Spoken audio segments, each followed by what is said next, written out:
les éléments qu'on a là, ils sont confidentiels, c'est protégé par le secret médical, si vous voulez.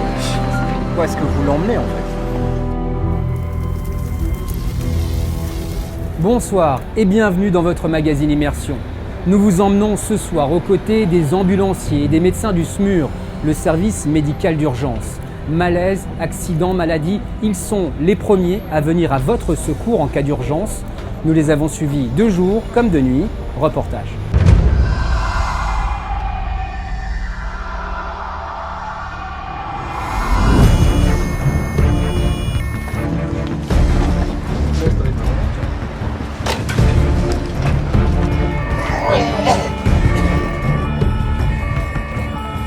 Le médecin est en route.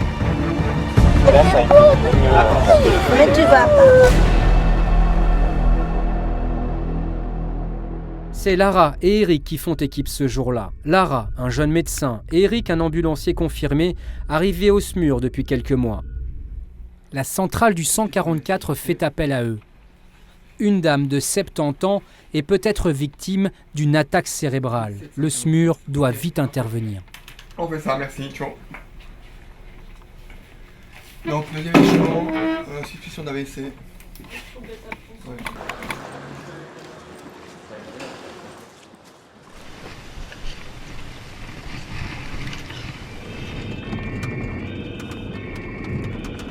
Donc en fait, ça c'est une situation où nous on arrive dans un deuxième temps. Les ambulanciers ont déjà pris en charge pour quelque chose qui nécessite a priori pas forcément un médecin, mais lors de leur contrôle, ils se rendent compte que ça nécessite une prise en charge médicale aussi. Donc nous on arrive dans un deuxième temps. En fait, on a une tension qui est à 240.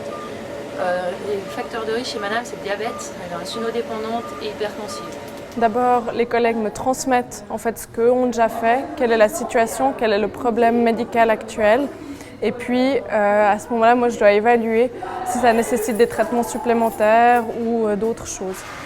Je vais juste essayer de baisser un tout petit peu la tension de 140, ça fait beaucoup. Moi, je prépare des médicaments contre la tension et on laisse faire continuer la prise en charge comme ça. Je vous enlève ça, ce sera plus simple pour discuter avec nous. Je t'enlève 2 minutes. Voilà. Et comme ça, je vais vous faire un ou deux petits tests en attendant qu'on aille à l'hôpital. Vous arrivez à toucher le bout du nez avec le bout du doigt? Ouais. Je fais quelques tests pour me rendre compte un petit peu de la sévérité de la situation. Est-ce qu'il y a vraiment un déficit neurologique, un bras qui bougerait moins bien que l'autre, des problèmes de coordination ou des choses comme ça qui me permettent de me rendre compte un peu quel est le problème, quelle est sa gravité et quelles sont les choses à faire. Ok, très bien. C'est quand même une urgence, on n'est pas inquiet de manière immédiate, mais on sait qu'on ne peut pas traîner, on sait qu'elle doit être traitée rapidement. Et puis en plus, on est inquiet, mais elle est tellement d'humour, elle était tellement gentille qu'en fait, ça faisait à nous-mêmes redescendre un peu la pression. Ce dont on a peur, c'est que vous ayez fait une petite attaque. Ce problème de marche, cette maladresse et tout ça, ça peut être les signes d'une petite attaque cérébrale. Moi, je vais vous donner un médicament pour commencer à faire baisser la tension, puis on va se mettre en route pour l'hôpital. On va aller faire un scanner et puis des examens pour voir un petit peu ce qu'il en est. D'accord. D'accord. Puis s'il y a quoi que ce soit qui ne va pas, vous nous dites. À plusieurs reprises, le médecin du SMUR tient l'épaule de la vieille dame, une manière de rassurer la patiente.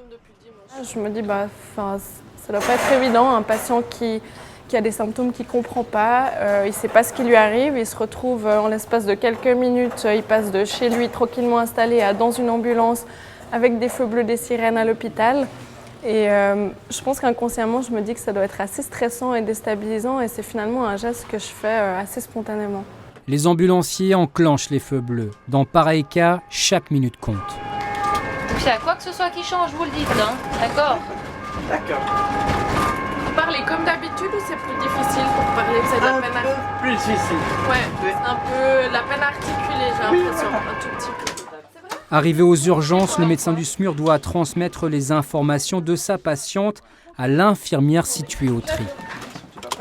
Avec changement d'écriture. Changement de son écriture, ouais. C'est une jolie anamnèse. L'infirmière de tri d'évaluer là aussi le degré d'urgence et d'identifier dans quelle box des urgences elle doit mettre la patiente. Est-ce que c'est un box d'urgence qu'on dit déchocage pour les patients qui sont instables? Est-ce que c'est un box d'examen normal?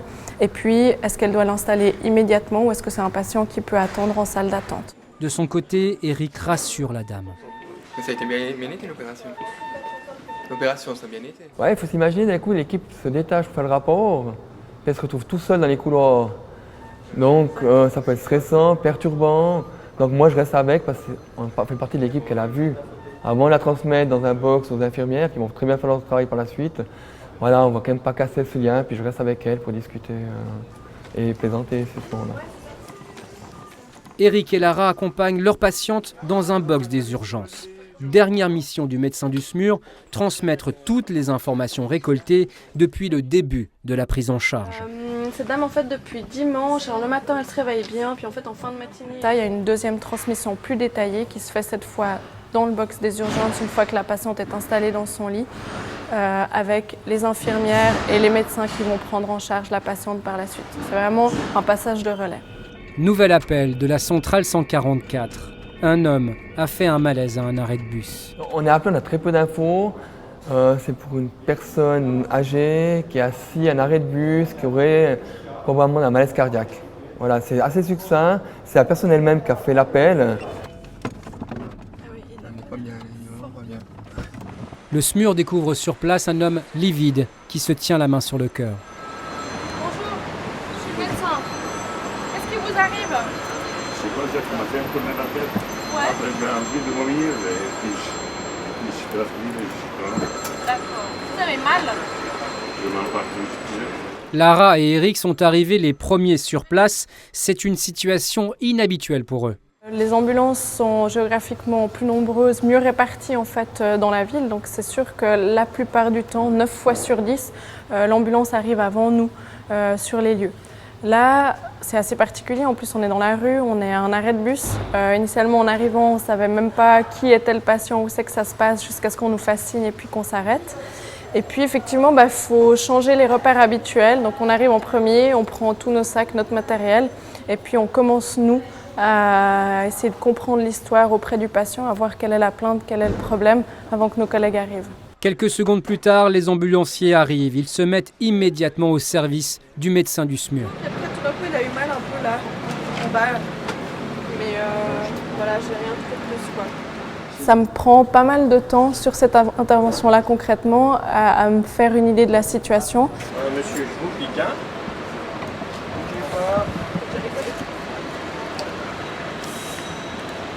Je prépare tout ce qui va être les mesures à prendre au niveau tensionnel, fréquence cardiaque, la saturation, poser une voie veineuse, mettre l'oxygène, en fait tout ce qui va aider ma collègue de prendre une décision par rapport à la pathologie qu'a le patient. Cet homme d'une soixantaine d'années ressent une douleur toujours aussi forte. Mais après une rapide évaluation, l'état général du patient est rassurant. J'ai l'impression que finalement les choses sont stables. Quand je prends la tension, quand j'examine mon patient, j'ai l'impression que finalement, en tout cas au niveau des chiffres, j'ai pas de critères de gravité, j'ai pas l'impression qu'il va se passer quelque chose de grave là maintenant. J'ai un patient qui est en souffrance, qui a des douleurs, qui a un malaise qui est clairement mal, et pour lequel je peux pas faire grand-chose. Je peux être là, je peux le rassurer, je peux lui expliquer ce que je fais, je peux lui dire que j'ai rien trouvé de grave pour l'instant, puis qu'on va aller à l'hôpital pour tirer ça au clair. Puis ça, c'est un côté plus humain de réassurance et d'accompagnement du patient dans tout le processus de la prise en charge. La priorité du SMUR à ce stade est d'installer au plus vite le patient dans l'ambulance. Ça vous donne des pics comme ça? Ça donne envie de vomir. Monsieur, je vous pique, hein? C'est ce qui compte. Ah voilà, c'est mon collègue. C'est presque fini. On est désolé. Essayez de pas bouger. Je bouge pas. C'est sans succès. Ils tenteront une seconde fois de piquer le patient, notamment pour effectuer un prélèvement sanguin, mais rien n'y fait. Impossible de trouver une veine. C'est alors qu'en plein trajet, le patient se met soudain à vomir. De la vésicule, on vous a jamais dit qu'il y avait des cailloux dans la vésicule. C'est à vous.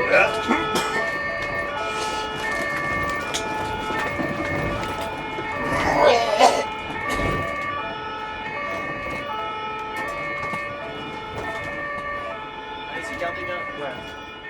C'est pas forcément grave. Encore une fois, c'est désagréable pour mon patient, ça je le sais. Et le transport, Dans ces situations de malaise où les gens sont déjà peu bien, nauséeux, etc., le transport, en plus de ça, en urgence, ça secoue pas mal et je dirais que c'est pas rare en fait d'avoir des patients qui vomissent dans l'ambulance. L'état du malade est resté stable durant le trajet. Le SMUR confie leurs patients aux urgences. Le travail de Lara et Eric se termine là. Nouvelle course pour le SMUR qui doit cette fois-ci se déplacer à la clinique de Beauséjour pour superviser le transfert d'un patient au HUG. Sur place, le médecin en charge de ce malade d'une 70aine d'années transmet son dossier au médecin du SMUR. Son état est stable. Lara décide alors de confier le transfert aux ambulanciers. Ouais, je voulais t'annuler. Bonjour. Après, il faut faire une petite bronchopneumonie aussi, ça peut tout à fait être ça. Ouais, complètement. Puis voilà, le flux est averti, tout le monde est averti. Parfait, on va l'emmener là-bas. Ah bon. Voilà, les droites et les postérieures, t'avais pas de signe de systémie. C'est parfait. J'ai juste baissé. Ouais, c'est pas dommage que pas les Ok, c'est bon. L'intervention à peine terminée, le SMUR est appelé par le 144 en urgence à un cabinet médical situé dans le quartier de la Servette.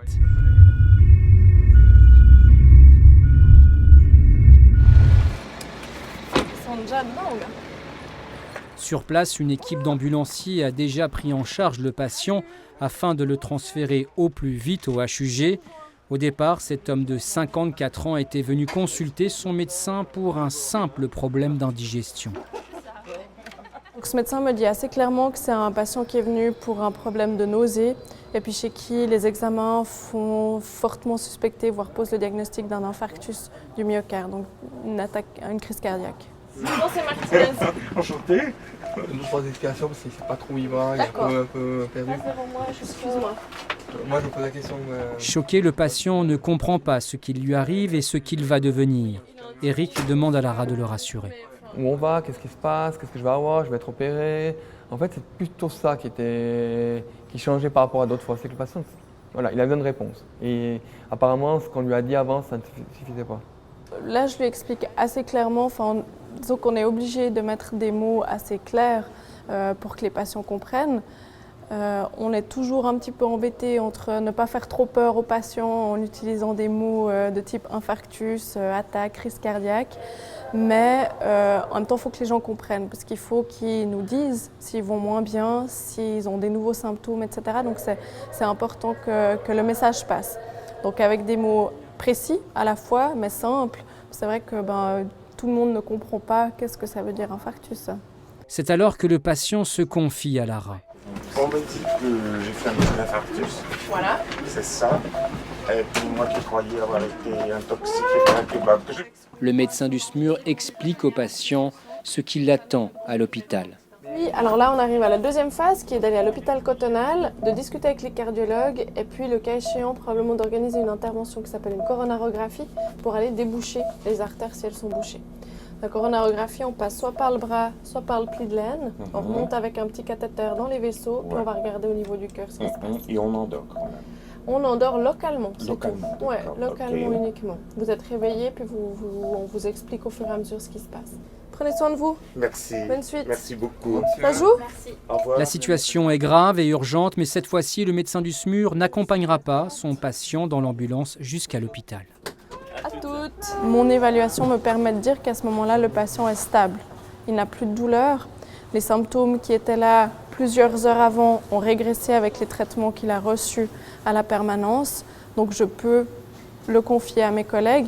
Je vérifie toujours, et avec le patient et avec les collègues ambulanciers, que c'est en ordre pour eux, qui se sentent de le prendre.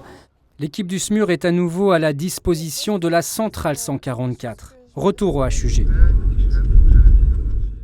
Quelques minutes plus tard, nouvel appel 144. Le SMUR doit intervenir dans le quartier des Nations, au domicile d'une femme de 59 ans qui souffre de douleurs à la poitrine.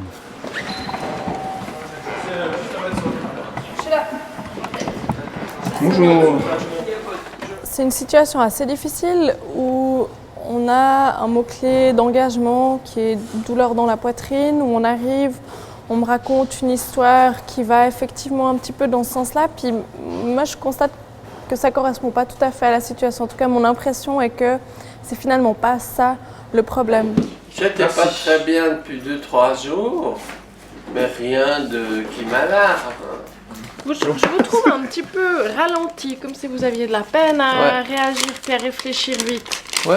Ça, vous trouvez aussi? Ouais, je trouve aussi. Puis ça, c'est venu d'un coup ce matin ou bien c'est déjà là depuis quelques jours? Ça s'est installé petit à petit? Ça quelques jours. Ouais. Lara observe un fonctionnement général de la patiente au ralenti. Cette difficulté à parler constitue d'ailleurs l'un des symptômes de l'accident vasculaire cérébral. Mais le médecin du SMUR écarte rapidement cette hypothèse. La façon dont les choses se sont installées, la façon dont la patiente me raconte l'histoire ne me font pas penser à ça. Une attaque cérébrale, un AVC, c'est quelque chose qui s'installe brutalement. On peut avoir effectivement une altération de la pensée, des gens qui deviennent confus avec un AVC, mais souvent c'est très brutal. C'est on-off, en quelques secondes, c'est là et ça ne disparaît pas. La patiente me raconte plutôt une histoire de quelque chose qui s'est dégradé sur plusieurs jours, ce qui pour moi me permet de dire que c'est très probablement pas une attaque cérébrale.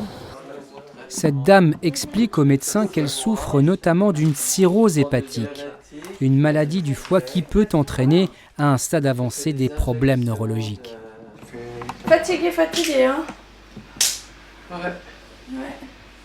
Restez avec moi. Pourtant, il est impossible pour le médecin du SMUR d'établir à ce stade un diagnostic. On est dans l'extra-hospitalier, j'ai pas de prise de sang, j'ai pas d'examen pour confirmer mon diagnostic. Mais je suspecte en fait que cette dame, elle a probablement ce qu'on appelle un état confusionnel ou une encéphalopathie. Le cerveau dysfonctionne à un moment donné, fonctionne moins bien, se ralentit, qui peut être dû à différentes choses. Ça peut être dû à une infection, ça peut être dû à une maladie hépatique, à plein de choses. Alors, on va aller à l'hôpital voir un peu ce que c'est tout ça, d'accord? Ouais, ça vous enchante pas, mais je crois qu'on peut pas vous laisser à la maison comme ça. La patiente est amenée au HUG, nerveusement à bout, elle craque. Le bilan, je pense qu'il faut... Ouais. C'est pas impossible, c'est une encéphalopathie hépatique, vu le contexte. Vous en avez marre de pas être bien? Ouais. Ça va passer. Oui, ça va passer. C'est sûr que c'est pas facile. Hein. Puis là, on vous rembarque à l'hôpital, puis en plus de ça, vous avez les idées tout emmêlées, puis vous vous sentez toute patraque, donc c'est normal. On a le droit de pleurer. Le rôle du SMUR dans ces cas-là est d'accompagner psychologiquement les patients. Je pense que dans cette situation concrète, c'est un peu un mélange du problème médical qu'a cette dame, et puis encore une fois de cette perturbation par des gens qui viennent chez vous, qui vous disent qu'il faut partir à l'hôpital, elle doit laisser ses chats, quitter son cadre de vie. Et puis je pense qu'il y a tout ça qui s'ajoute et puis il y a un trop plein d'émotions qui ressort à ce moment-là comme ça. Des fois, c'est des patients qui s'agitent et qui nous crient dessus. Là, c'est des larmes. C'est encore une fois assez touchant. On ne peut pas faire grand-chose si ce n'est être là et puis accompagner les gens, essayer de comprendre, essayer de les rassurer. Cette dame est acheminée sur une chaise roulante jusqu'à l'ambulance, direction les HUG pour examen complémentaire. Bravo. Un samedi soir, on retrouve Eric, mais cette fois-ci, il fait équipe avec un autre jeune médecin, Noah. Le SMUR est appelé à Aunay pour un incendie. Dans la voiture, les informations distillées à la radio sont imprécises. Donc le médecin BSC est en route et une ambulance supplémentaire également y est. On a bien compris, médecin BSC en route et ambulance supplémentaire. T'as d'autres infos? Moi j'avais 5 patients à contrôler stable. Au fur et à mesure qu'on roule, on a des informations. Il y a 2 impliqués, il y a 3 impliqués, il y a une évacuation qui est en cours. Donc on a quand même des informations qui arrivent au compte-gouttes. Sur place, c'est un important dispositif que l'équipe du SMUR rejoint. De nombreuses ambulances et camions de pompiers ont été dépêchés sur les lieux. Un périmètre de sécurité est déjà délimité autour d'un nid de blessés. Un ambulancier chargé du triage des malades est déjà à l'œuvre. Ouais, alors nous, on va vous mettre directement sous oxygène. Je suis désolée, il va falloir vous asseoir quelque part. L'incendie s'est déclaré au rez-de-chaussée de cet immeuble. À ce moment-là, les pompiers sont déjà maîtres du feu. Mais l'appartement a été complètement ravagé par les flammes. Le locataire de l'appartement est assis parmi les victimes. En fait, j'avais rechargé une batterie et puis j'étais en train de m'endormir tranquillement devant la télévision. Puis ça, tout d'un coup, j'ai entendu une explosion, puis des grosses flammes. Je suis sorti en urgence. Puis j'ai essayé de prendre un extincteur, mais quand je suis revenu, il y avait déjà tellement de fumée que... Voilà, en fait, j'ai passé un coup d'extincteur et puis ça fait venir encore plus de fumée, quoi. Donc après, je suis parti, quoi, en me disant je ne pouvais rien faire, quoi. Il a fui et laissé la porte ouverte de son logement, laissant la fumée se propager dans les étages. 22 personnes, soit l'ensemble des locataires, ont été évacuées. Pour l'équipe du SMUR, cette situation n'est pas habituelle. La difficulté, c'est le nombre de patients, parce qu'on n'est pas habitué. Nous, on travaille, on est formé pour un soignant, un patient. C'est notre quotidien. Puis d'un coup, on se retrouve avec plein de patients, à prendre des décisions rapidement. Et voilà, on n'est pas dans notre quotidien, on est dans une situation beaucoup plus compliquée. La nuit aussi, il y a beaucoup de bruit, il y avait encore la pluie ce jour-là, ce qui fait beaucoup de paramètres qu'on n'a pas l'habitude quand même. Noah et Eric doivent un par un mesurer le degré d'intoxication des locataires au monoxyde de carbone. Objectif, définir les personnes à évacuer en priorité. C'est juste, donc on a un appareil qui nous permet de déterminer la concentration de monoxyde de carbone dans le sang sur la base d'un simple appareil qu'on met au bout du doigt. Et puis ça nous donne comme renseignement l'exposition ou la sévérité de l'intoxication qu'il y a. Ça va être un paramètre assez déterminant pour l'orientation ou pas chez un service d'urgence ou bien directement dans une unité spéciale qu'on appelle l'unité hyperbare. Le but étant de limiter ce monoxyde de carbone qui a comme propriété de monopoliser et d'empêcher le transport d'oxygène dans le sang et donc causer différents dégâts comme le manque d'oxygène à différentes cellules du corps. Ça peut être le cerveau, le cœur, ailleurs. Parmi elles, on retrouve ces 2 personnes âgées, mais aussi cette petite fille, encore sous le choc. Mais tu vas pas.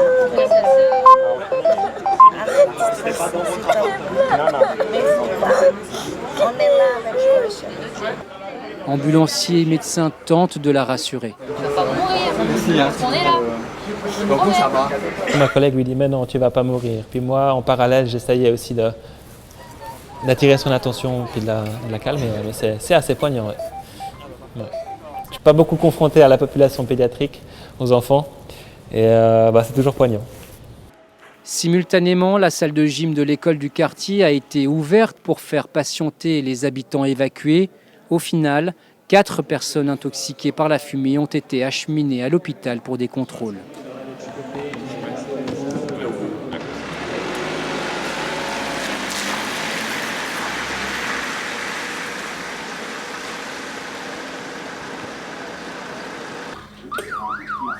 C'est vrai. Non, c'est sur le téléphone. D'accord. T'as fait au cardio 14 ans, ouais.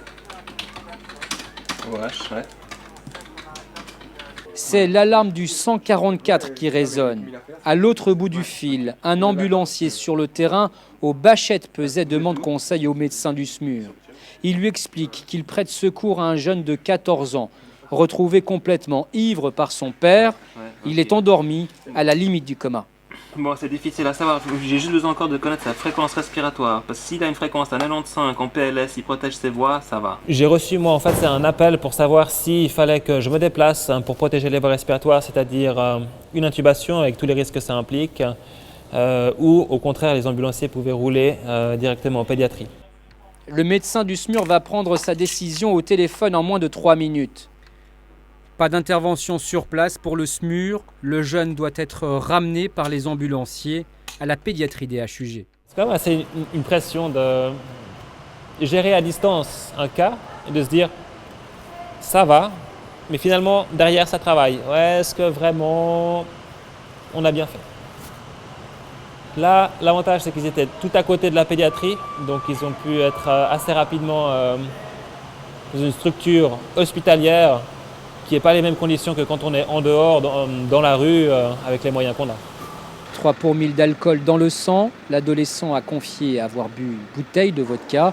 Il s'en sort donc plutôt bien et cette nuit-là, Il évitera même une mémorable gueule de bois grâce à une hydratation intraveineuse. Cette nuit-là, le SMUR est intervenu à 5 reprises. En 2014, le service médical d'urgence a pris en charge près de 6000 patients.